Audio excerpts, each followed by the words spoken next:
নমস্কার বন্ধুরা, tasty dishes by Ruma চ্যানেলে আপনাদের সকলকে স্বাগত জানাই। আজকে আমার রেসিপি মাছের তেল ঝাল। এটি একটি পুরনো দিনের রান্না। এই রান্নাটি করাও কিন্তু খুব সহজ, খেতে কিন্তু দুর্দান্ত স্বাদের হয়। মাছের তেল ঝাল করার জন্য আমি রুই মাছ নিয়েছি। রুই মাছগুলো ভালো করে ধুয়ে লবণ হলুদ মাখিয়ে 10 মিনিটের মতো রেখে দেব। রান্নাটি করার জন্য যেসব মশলা নিয়েছি তা হলো সর্ষে বাটা 1 চামচ, জিরে বাটা 1 চামচ, 4 থেকে 5টা শুকনো লঙ্কা পাটায় বেটে নিয়েছি। আপনারা চাইলে গুঁড়ো ব্যবহার করতে পারেন, তবে রান্নাটি কিন্তু বাটা মশলা করাই ভালো। রান্নাটি আমি সর্ষের তেলে করব। কড়াতে দিয়ে দেবো বেশ কিছুটা সর্ষের তেল। তেলটা গরম হলে ফোড়নে দেব গোটা জিরে। ফোড়নটা একটু সাঁতলে নেব। এবার এর মধ্যে মাছগুলো আমি দিয়ে দেব। মাছগুলো দিয়ে কিন্তু ভাজা যাবে না, শুধু সাঁতলে নিলেই হবে। আমি মাছগুলো দিয়ে এপিট ওপিট করে নেব। আমার সবগুলো মাছ কিন্তু আমার এপিট ওপিট করা হয়ে গেছে। এবার গ্যাসের ফ্লেমটা একদম লোতে করে দেব। করে দিয়ে বেটে রাখা মশলাগুলো দিয়ে দেব।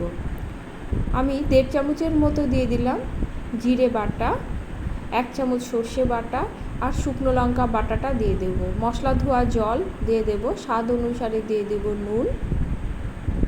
এবার মশলার সঙ্গে মাছগুলো কিন্তু ভালো করে কষিয়ে নিতে হবে। মিনিট 3 মতো মশলাটা কষিয়ে নেব। এই রান্নাটিতে আপনারা জিরে ব্যবহার না করলেও চলে, তবে আমি একটু জিরে দিই, এতে গ্রেভিটা বেশ ভালো হয়। যেহেতু মাছের তেল ঝাল, অনেকে এই রান্নাটি শুধু শুকনো লঙ্কার বাটা দিয়েও করে থাকে। একটু সর্ষে এবং জিরে দিলে মাছের স্বাদটা কিন্তু বেশ ভালো আসে। মশলার সঙ্গে মাছটা ভালো করে কষিয়ে নিয়ে আমি এর মধ্যে দিয়ে দেব জল। ঝোল কী পরিমাণ রাখতে চান সেই হিসাবে জলটা দিবেন। খুব একটা বেশি জল দেবার প্রয়োজন নেই। ঢাকা দিয়ে 5 থেকে 7 মিনিটের মতো রান্না করে নেব। আমি কিন্তু মাঝে একবার মাছগুলোকে উল্টে দিয়েছিলাম। 5 থেকে 7 মিনিট পরে ঢাকা খুলে আবারও মাছগুলো একবার উল্টে দেব। গ্যাসের ফ্লেমটা লো টু মিডিয়াম করে দেব। করে দিয়ে আরও মিনিট 3 মতো রান্না করে নেব। মিনিট 3 পরে দেখুন ঝোলটা কিন্তু আমার বেশ মাখো মাখো হয়ে গেছে। কালারটা কতটা সুন্দর এসেছে। মাছগুলো উল্টাবার সময় কিন্তু একটু সাবধানে উল্টাতে হবে। মাছগুলো যেহেতু আমি ভাজিনি, সেজন্য কিন্তু মাছগুলো খুব নরম থাকবে।